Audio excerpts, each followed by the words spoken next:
بسم اللہ الرحمن الرحیم اللہم صلی علی محمد وعلی آل محمد کما صلیت علی ابراہیم وعلی آل ابراہیم انکا حمید مجید اللہم بارک علی محمد وعلی آل محمد کما بارکت علی ابراہیم وعلی آل ابراہیم انکا حمید مجید رب اشرح لی صدری ویسر لی امری واحلل عقدۃ من لسانی یفقہوا قولی۔ السلام علیکم دوستو، میں ہوں ایک عام سا مسلمان فقیر معصوم وارسی۔ دوستو، اللہ تعالیٰ نے قرآن مجید میں فرمایا ہے کہ وَأَقِيمُوا الصَّلَاةَ وَآتُوا الزَّكَاةَ وَارْكَعُوا مَعَ الرَّاكِعِينَ کہ نماز قائم کرو، زکوٰۃ ادا کرو اور رکوع کرنے والوں کے ساتھ رکوع کرو۔ اب قرآن مجید سوچنے سمجھنے کی کتاب ہے، قرآن مجید غور و فکر کرنے کی کتاب ہے۔ قرآن مجید ایک ایسے مطالعے کی طرف دعوت دیتی ہے کہ جس مطالعے پہ عام نظر نہیں جاتی، عام سوچ نہیں جاتی، رب کے رازوں کی طرف بلاتی ہے۔ یہ کتاب یہ رب کے انوار میں بلاتی ہے، رب کے عالمین میں بلاتی ہے۔ یہ خلیفہ کے لیے ایک گائیڈ لائن ہے۔ دنیا کی کسی بھی پروڈکٹ میں ہم اس کو سمجھنے کی کوشش کرتے ہیں تو ہر کمپنی اس پروڈکٹ کو بناتے ہوئے اس پروڈکٹ کوئی نہ کوئی کیٹلاگ بناتی ہے۔ گاڑیوں کی کمپنیوں کو دیکھو، وہ گاڑی کی کیٹلاگ بناتی ہے۔ اسی طرح گھڑیوں کی کمپنیاں گھڑی کا کیٹلاگ بناتی ہے، موبائل کی کمپنیاں موبائل کی کیٹلاگ بناتی ہے، مشینری کی کمپنیاں مشینری کا کیٹلاگ بناتی ہیں۔ بالکل اسی طرح انسان کو بنانے والے اس خالق اور مالک نے بھی انسان کے لیے کیٹلاگ کے طور پہ قرآن مجید کو نازل فرمایا ہے کہ اسی کی رہنمائی سے، اسی کی روشنی سے، اسی کو سمجھ کر ہی انسان اپنے رب سے مل سکتا ہے، اپنے رب کے انوار اور تجلیات میں پہنچ سکتا ہے۔ نماز کے حوالے سے قرآن مجید نے فرمایا ہے کہ نماز قائم کرو۔ ہمارے ہاں نماز کے قائم کرنے کا یہ مطلب لیا جاتا ہے کہ 5 وقت نماز پنجگانہ با جماعت پڑھی جائے تو نماز قائم ہو جاتی ہے۔ لیکن ہر نماز کے بعد ہم دنیا داری میں مصروف ہو جاتے ہیں، پھر دنیا داری کے کاموں میں ہم کہیں جھوٹ بھی بولتے ہیں، کہیں دھوکہ دہی بھی کرتے ہیں، کہیں ناپ تول میں کمی بھی کرتے ہیں، کہیں ملاوٹ بھی کرتے ہیں، کہیں سودے کی ہیر پھیر بھی کرتے ہیں، کہیں اس کے حقیقی ریٹ اور اس کے حقیقی رقم سے آگے پیچھے کا معاملہ بھی کر کے اپنے منافع کو بہتر سے بہتر بنانے کی ہر ہیلہ سازی اور ہر طرح کی کوشش اور کاوش کرتے ہیں۔ اور پھر اذان ہوتی ہے، ایسے میں ہم دوبارہ پھر نماز کے لیے آ جاتے ہیں اور باجماعت نماز ادا بھی کر لیتے ہیں۔ اسی طرح ہماری زندگی چلتی رہتی ہے، زندگی کے کاروبار بھی چلتے رہتے ہیں، زندگی کے معاملات بھی چلتے رہتے ہیں، رشتہ داری اور خاندانی معاملات بھی چلتے رہتے ہیں، اور ہماری نمازیں بھی چلتی رہتی ہیں۔ اور نماز پڑھنے کے حوالے سے ہمارے ہاں اصطلاح استعمال ہوتی ہے نماز پڑھو، لیکن قرآن مجید نے نماز کو پڑھنے کا کہیں پہ بھی نہیں فرمایا۔ حضور نبی کریم صلی اللہ علیہ وسلم کی تمام احادیث کو آپ مطالعہ فرمائیں، کسی بھی حدیث میں اس بات کا ذکر نہیں ہے کہ نماز کو پڑھا جائے۔ ہم لوگ یہ جو لفظ استعمال کرتے ہیں نماز کو پڑھنا، پڑھنے کا جو لفظ عربی میں استعمال ہوتا ہے وہ ہے اقرا۔ پہلی وحی جو حضور نبی کریم صلی اللہ علیہ وسلم پہ نازل ہوئی وہ بھی یہی ہے، اقرا، کہ پڑھ۔ نماز کے لیے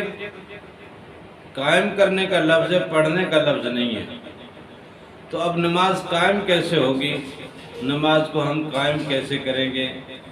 وَرْكَعُوا مَعَ الرَّاكِعِينَ، رکوع کرنے والوں کے ساتھ رکوع کریں۔ اس کا مطلب ہمارے علماء کرام یہ لیتے ہیں کہ نماز میں جب اذان ہوتی ہے اور مسجد میں تمام نمازی جمع ہوتے ہیں اور امام جب نماز پڑھاتا ہے اور وہ رکوع کرنے قیام کرتا ہے، سبھی اس کے قیام میں شامل ہوتے ہیں، وہ رکوع کرتا ہے، سب اس کے رکوع میں شامل ہوتے ہیں، وہ سجدہ کرتا ہے تو وہ سب اس کے سجدے میں شامل ہوتے ہیں۔ لیکن سوچنے والی بات تو یہ ہے، قرآن مجید تو سوچنے کی کتاب ہے نا، سمجھنے کی کتاب ہے نا،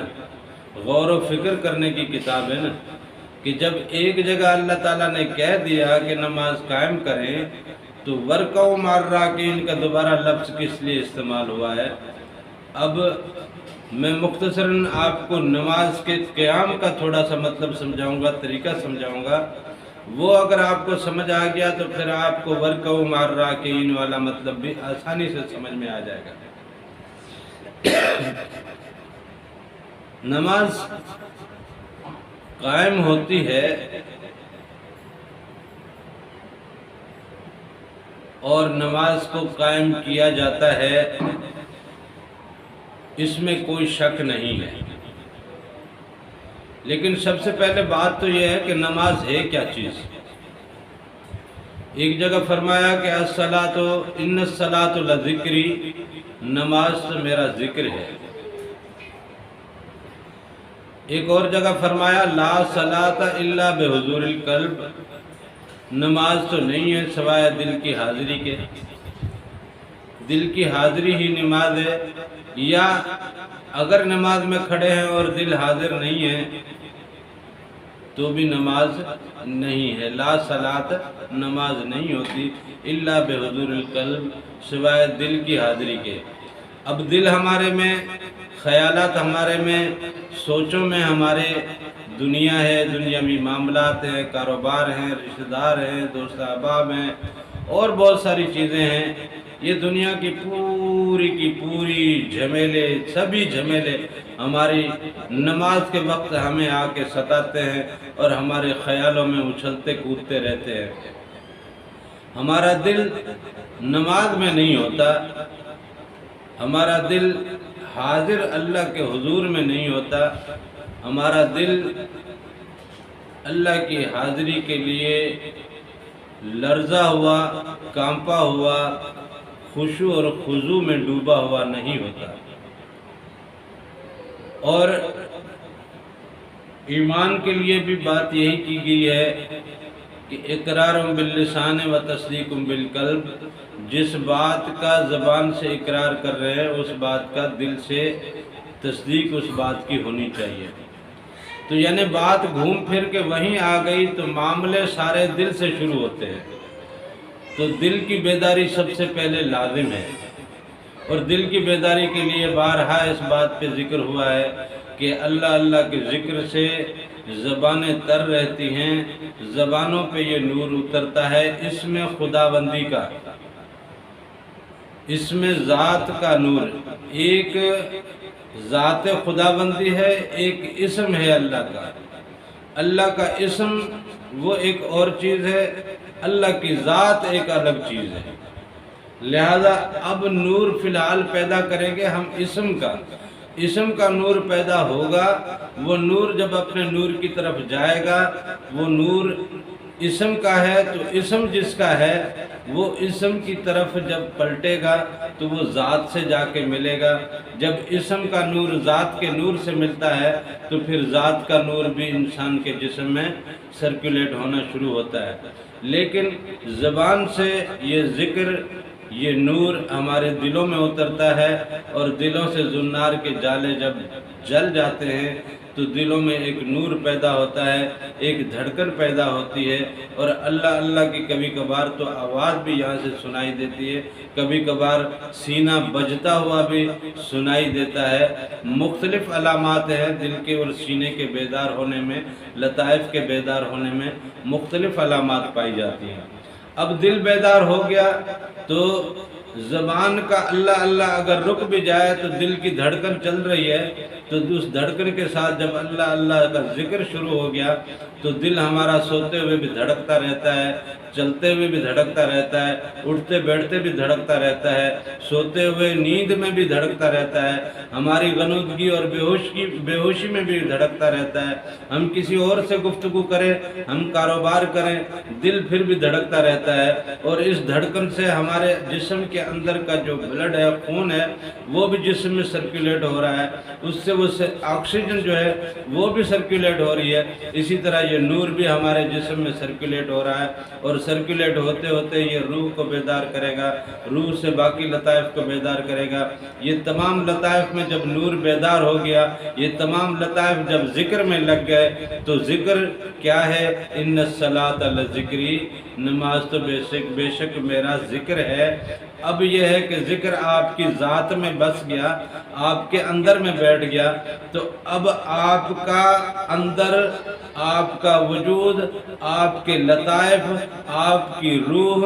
آپ کا قلب اللہ کی حضوری میں حاضر ہو گیا۔ تو لا صلاۃ الا بحضور القلب، قلب کی جب حاضری ہو گئی تو نماز بھی ہو گئی۔ اب نماز ہو گئی اور نور جاری ہے، دھڑکن جاری ہے، ذکر جاری ہے، تو یہ ذکر جب جاری ہے تو اس کا مطلب نماز بھی جاری ہے، اللہ کے حضور سجدہ ریزی بھی جاری ہے، اللہ کے حضور رکوع بھی جاری ہے، اللہ کے حضور قیام بھی جاری ہے۔ اللہ کے حضور ہی جب ہم ہر پل ہر لمحہ اپنے آپ کو محسوس کرتے ہیں، یہ نور یہاں سے اپنے نور کی طرف پرواز پا کر، اسم کا نور جب ذات کی طرف پرواز پاتا ہے، ذات کے نور سے جب ملتا ہے تو ذات کا نور بھی پلٹ کے پھر ہمارے قلب میں آتا ہے۔ اب اللہ کی ذات کا نور بھی ہمارے سینوں میں آ جائے، اللہ کے اسم کا نور بھی ہمارے سینوں میں آ جائے، تو اب جب ہم نماز میں کھڑے ہوں گے تو ہم سراپا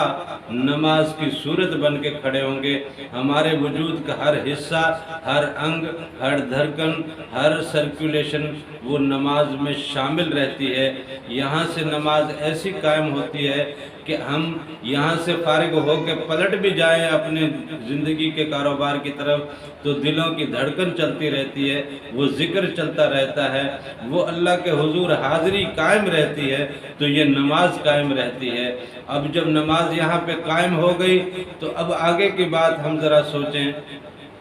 کہ وَرْكَعُوا مَعَ الرَّاكِعِينَ والی جو بات ہے، اللہ تعالیٰ نے اس کائنات میں ہر کسی کو کسی نہ کسی ایسی صورت میں تخلیق کیا ہے جو نماز کی صورتوں میں سے کوئی ایک صورت ہے۔ اب کوئی بالکل سیدھا ہے تو قیام کی صورت میں ہے جیسے درخت ہیں، کوئی جھکا ہوا ہے جیسے چوپائے ہیں تو یہ رکوع کی صورت میں ہے، ایسے ہی جیسے مچھلی ہے، سانپ ہے اور حشرات الارض ہیں، وہ زمین پہ بالکل پیوست ہیں، مکمل طور پہ زمین پہ وہ چھائے ہوئے ہیں، تو یہ سجدے کی صورت ہے، جیسے مینڈکیں ہیں اور اس طرح کے کچھ اور جانور ہیں جو اپنی دو ٹانگوں پہ بیٹھتے اور دو ٹانگوں پہ اپنے آپ کو بٹھاتے ہیں، تو وہ یوں سمجھو کہ تشہد کی صورت میں آ جاتے ہیں۔ یہ تو ظاہری دنیاوی مخلوق کی بات ہے، لیکن اللہ تعالیٰ نے فرشتے بھی ایسے تخلیق کیے ہیں جو کچھ تو قیام میں ہیں، جب سے پیدا ہوئے ہیں، اور جب تک اللہ تعالیٰ انہیں رکھنا چاہے، ازل سے لے کے ابد تک ان کی صرف ایک ہی ڈیوٹی ہے، وہ قیام میں ہیں تو قیام میں ہیں۔ اسی طرح کچھ فرشتے ایسے ہیں جو صرف رکوع میں ہیں، وہ صرف رکوع میں ہیں، ان کو قیام نصیب نہیں ہے، صرف وہ رکوع میں ہیں،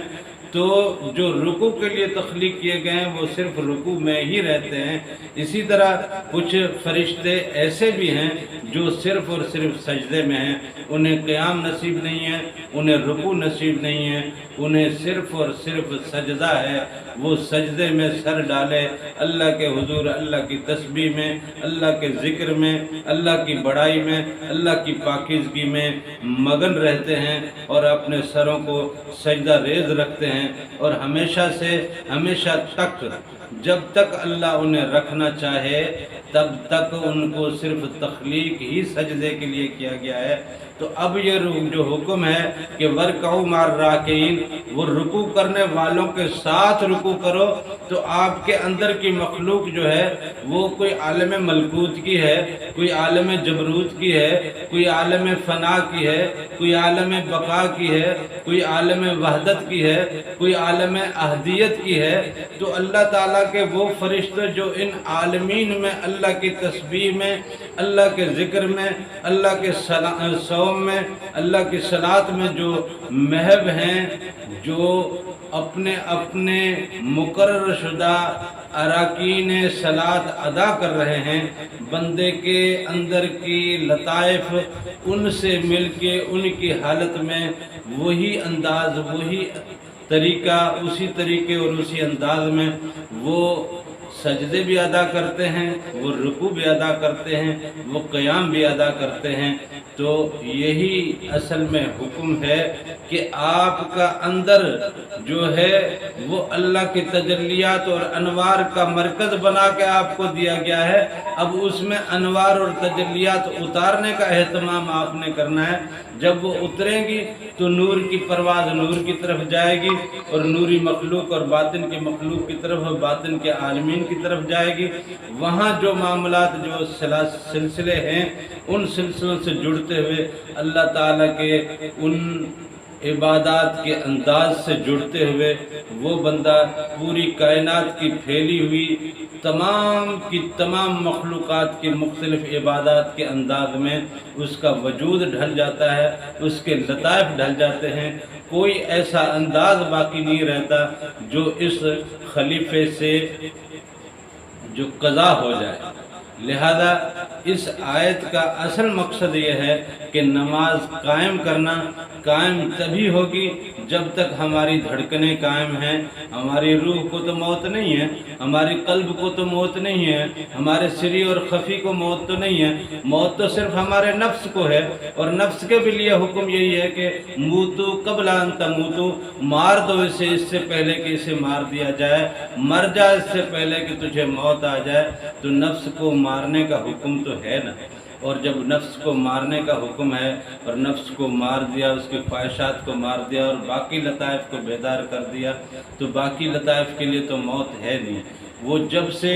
ازل سے اللہ تعالیٰ نے جب سے یہ تمام ارواح کو تخلیق کیا ہے، یہ عالم ارواح میں اللہ تعالیٰ کی عبادت اور بندگی میں لگے رہے، وہاں سے اب یہاں آئے، یہاں دنیا کی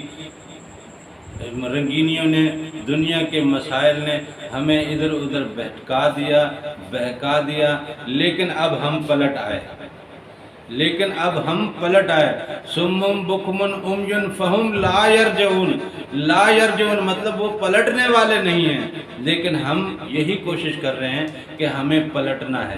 ہمیں پلٹنا ہے۔ ہم نے گونگا نہیں بننا کہ ذکر ہماری زبانوں پہ نہ رہے، ہم نے بہرا نہیں بننا کہ ذکر کی بات، ذکر کا بلاوا، ذکر کی تعلیم ہم تک نہ پہنچے، ہمارے کانوں میں نہ اترے۔ اس طرح ہم عمیون یعنی اندھے نہیں ہو سکتے کہ انوار نہ دیکھ سکیں، نور نہ دیکھ سکیں، نور کی تجلیات میں نہ جا سکیں۔ ہم وہ عالمین جو ہماری ذات کے لیے اور ہماری ذات سے مخصوص کیے گئے ہیں، ان عالمین کو نہ دیکھ سکیں۔ تو ایک اور بھی حدیث ہے کہ جو دنیا میں جیسا ہے اسے آخرت میں ویسا اٹھایا جائے گا، جو یہاں بہرا وہاں بہرا، جو یہاں اندھا وہاں بھی اندھا۔ اگر ہم یہاں رب کو نہیں دیکھ سکے تو ہم آخرت میں بھی رب کو کیسے دیکھیں گے؟ ہم نے اپنی آنکھوں کو اس قابل نہیں بنایا،